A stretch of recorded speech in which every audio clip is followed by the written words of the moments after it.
Cucu pertama Presiden Joko Widodo, Jan Etes, kembali menyita perhatian warganet kala pagelaran acara ngunduh mantu Kaesang dan Erina Gudono di Loji Gandrun, Kota Surakarta, Minggu 11 Desember 2022. Ngunduh mantu dilaksanakan sesuai dengan adat Jawa, dimulai dari panampi boyong manten, nyebar udik-udik, hingga kirap pengantin dari Loji Gandrung menuju Pura Mangkunegaran.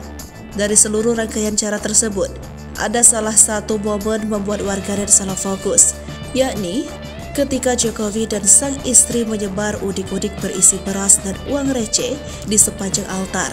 Selama prosesi tersebut, Jan Etes tampak sangat bersemangat saat memunguti uang receh yang disebar sang nenek ke lantai. Tidak hanya Jan Etes, Selvi Ananda dan Kahiyang Ayu juga turut melakukan hal yang sama.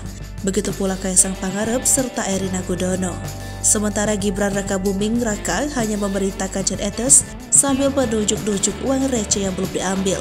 Mengetahui dirinya mendapat banyak, Jan Etes kegirangan dan tertawa sambil meledek Kaesang Pangarep. Tingkah cucunya itu sampai membuat Jokowi tertawa. Warganet yang menonton siaran langsung di kanal YouTube Presiden Joko Widodo juga geli melihat tingkah putra Gibran Rakabuming Raka tersebut. Setelah terkumpul, Jan Etes memasukkan semua uang receh yang didapatnya kantung kecil yang sudah disiapkan Gibran Rakabuming.